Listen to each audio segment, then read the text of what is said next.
बरं घे तू पण तोपर्यंत मी गणपती बाप्पाला फोन करतो. आता काय करतो इथं, काय कोणी शेतकऱ्याची व्यथा ऐकायला तयार नाही. आता मी माझी व्यथा गणपती बाप्पालाच सांगतो. भैया असंच थांबा आकाश मास्तर. हा हॅलो गणपती बाप्पा, हा मी हिमांशू बोलून राहिलो. हो तोच कडू कडू. हो हो ओळखलं ना. हो बरं बरं. हो काही नाही असंच फोन केलता. आता तुम्हाला काय सांगू इथं शेतकऱ्याची व्यथा. इथं आता मामाले 1,500 रुपये भेटून राहिले, ते बी लाडक्या बहिणीच्या नावाखाली. आणि मा बापाच्या सोयाबीनच्या भावाले 5,000 रुपयाच्या वर तर भाव नाही. आता तुम्हीच सांगा गणपती बाप्पा, त्या मामाले 1,500 रुपये देण्यापेक्षा मा बापाच्या सोयाबीनले 5,000 भाव दिला तर जमत नाही का? पण लेकाचे सरकार इतके बदमाश आहे ना का आम्हाला ते बी देत नाही. हा हॅलो काय म्हटलं गणपती बाप्पा, हे कोणते मामा आले? हे आता 3 मामा आले महाराष्ट्रात नवीन. आमच्यासाठी मामा आणि आमच्या आईसाठी भाऊ. भेटले का नाही मॅम तुम्हाला पैसे?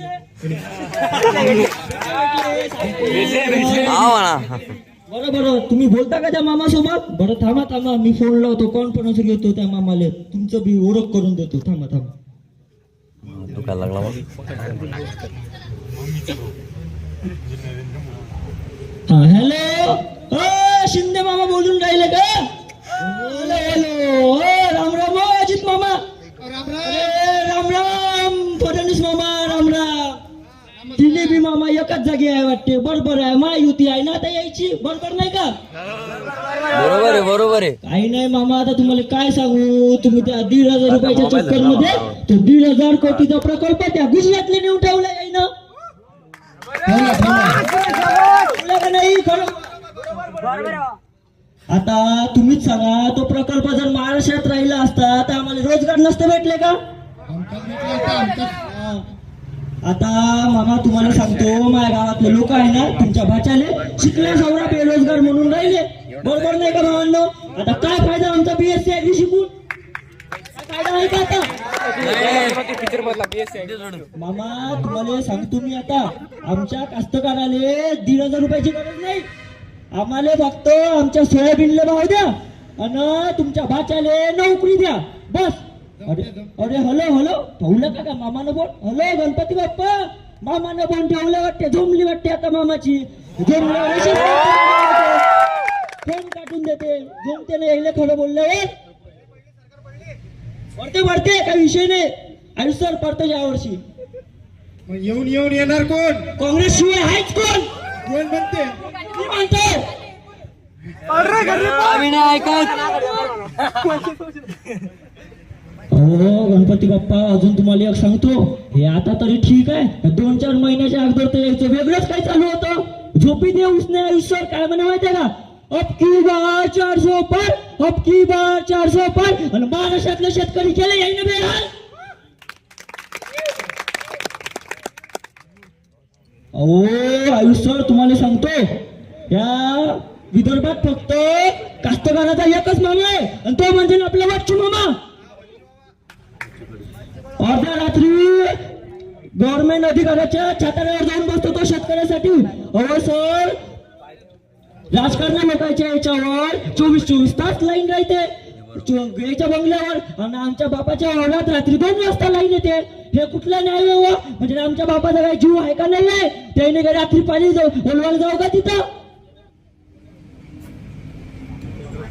अहो गणपती बाप्पा, अजून तुम्हाला आता काय सांगू, यायचं लय काय आहे. आजकालचे लोक माणूस समोर जाण्यासाठी माणसासोबत लढतो, पण माया शेतकरी बाप एकटा डायरेक्ट निसर्गाशी लढतो.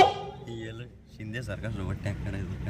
अहो गणपती बाप्पा, अजून तुम्हाला काय सांगू, या आमच्या महाराष्ट्राचे आराध्य दैवत आहे ना छत्रपती शिवाजी महाराज, त्यांचा सुद्धा यांनी आता अपमान केला हो.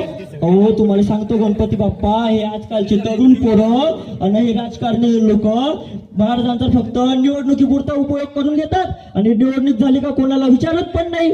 अहो तुम्हीच सांगा गणपती बाप्पा, ह्या असं कुठं असते का? आता हे मात्र खरे. आता हे तरी ठीक आहे, आता अजून ऐका.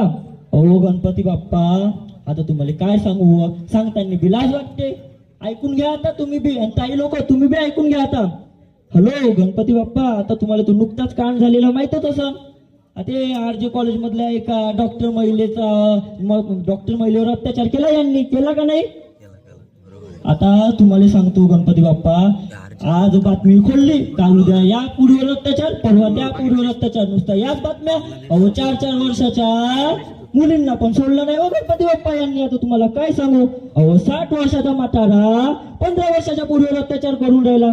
हे कुठला कलियुग आहे गणपती बाप्पा, सांगा तुम्ही आता मला. असं कुठं कलियुग असते का गणपती बाप्पा? गणपती बाप्पा तुम्हाला सांगतो आता मी, या भारत देशाला आझादी भेटून 78 वर्ष पूर्ण झाली, पण तरी सुद्धा आज आमच्या बहिणीला स्वातंत्र्य नाही भेटलो. आज एका मुलीवर अत्याचार झाला तर तिला न्याय मिळण्यासाठी गणपती बाप्पा 15 वर्ष लागते, आणि त्या 15 वर्षात पुन्हा 15,000 केसेस निर्माण होतात का नाही? सर भावांना सांगा तुम्ही आता. बरोबर. आणि त्या 15,000 सोडवण्यासाठी पुन्हा 45 वर्ष लागतात. असा याची न्याय व्यवस्था आहे. आता हे न्याय व्यवस्था आहे काय विषय, लोकशाही आहे की तानाशाही आहे? आता तुम्ही सांगा मला, सांगा सर, बिंदास सांगा. तानाशाही आहे, तेच तर म्हणत होतो. गणपती बाप्पा आता मी तुम्हाला जास्त काही म्हणत नाही, फक्त एकच इच्छा म्हणतो, या महाराष्ट्रातल्या शेतकऱ्यांना आता सुखाचे दिवस येऊ द्या, आणि माझ्या बहिणींना सुरक्षित ठेवा. आणि होतच असेल ना तर या राज्य सरकारला आणि केंद्र सरकारला थोडी अक्कल द्या, बस. बाकी तर काही मागत नाही, तुमच्यापाशी इतकंच मागतो. आणि बरोबर गणपती बाप्पा ठेवतो आता फोन. रोजदार लोक बी आहे ना, काम नाही करून राहिले लेकाचे, हे बी त्या राजकारण लोकांसारखे झाले, यायला बी फुकट खायची सवय लागली ना. बरोबर ठेवतो मी आता फोन.